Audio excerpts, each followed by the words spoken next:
नमस्कार. ओंजळीतील शब्दफुले या युट्यूब चॅनलमध्ये आपणा सर्वांचं सहर्ष स्वागत.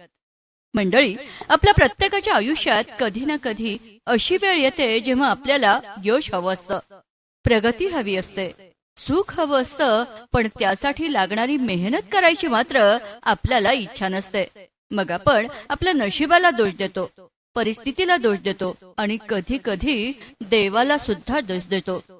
आजची कथा अशाच एका तरुणाची आहे. एक असा तरुण ज्याला यश हवं होतं पण कष्ट नको होते, आणि मग त्याची भेट झाली ब्रह्मचैतन्य श्री गोंदवलेकर महाराजांशी. ऐकूयात हीच बोधपर कथा.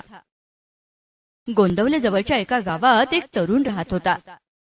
घरची परिस्थिती बरी होती. आई वडील मेहनती होते, शेती होती, पण मुलगा मात्र कामचुकार होता. सकाळी उशिरा उठायचा, मित्रांसोबत वेळ घालवायचा, मोठमोठी स्वप्न पाहायचा, पण कामाच्या वेळी मात्र गायब व्हायचा. एक दिवस तो महाराजांच्या दर्शनासाठी आला. महाराजांनी त्याला पाहिलं आणि विचारलं, काय रे, कसा आहेस? तरुण म्हणाला, महाराज, माझं नशीब फारच खराब आहे, काहीच जमत नाही. खूप प्रयत्न करतो पण यश मात्र अगदीच मिळत नाही. महाराज शांतपणे हसले. त्यांनी विचारलं, सकाळी किती वाजता उठतोस? तरुण थोडा गोंधळला. साधारण 8-9 वाजता. आणि दिवसभर काय काय करतोस? मित्रांना भेटतो, थोडंफार काम करतो. महाराजांनी पुढे काहीच विचारलं नाही. दुसऱ्या दिवशी सकाळी लवकर येण्यास सांगितलं. दुसऱ्या दिवशी तरुण कसा बसा पहाटे आला. महाराज त्याला मठाच्या मागे घेऊन गेले. तिथं काही शेतकरी कामाला लागले होते. कोणी बैलासोबत नांगरत होते, कोणी पेरणी करत होते, कोणी पाणी देत होतं. महाराज म्हणाले, त्यांच्याकडे बघ. तरुण म्हणाला, बघतोय महाराज. महाराज म्हणाले, यांना विचार, पीक कसं येतं? एक शेतकरी म्हणाला, महाराज, जमीन नांगरावी लागते, बी पेरावं लागतं, खत टाकावं लागतं, पाणी द्यावं लागतं, मग कुठं पीक येतं? महाराजांनी तरुणांकडे पाहिलं. फक्त शेताच्या बांधावर बसून पीक येतं का? नाही महाराज.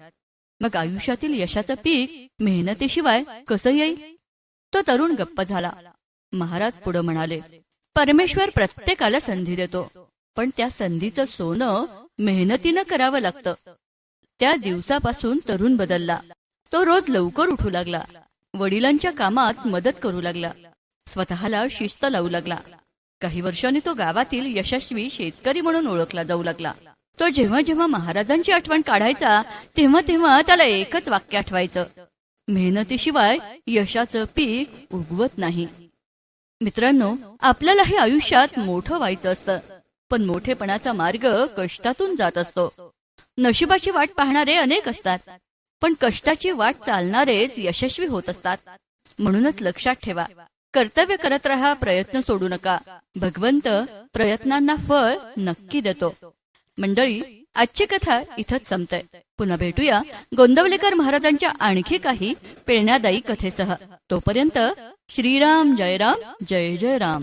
मित्रमैत्रिणींनो, आजची कथा तुम्हाला आवडली असेल तर ओंजळीतील शब्दफुले या युट्यूब चॅनलला लाईक करा, सबस्क्राईब करा आणि शेअर करायला मात्र विसरू नका. पुन्हा भेटूयात उद्याच्या भागात.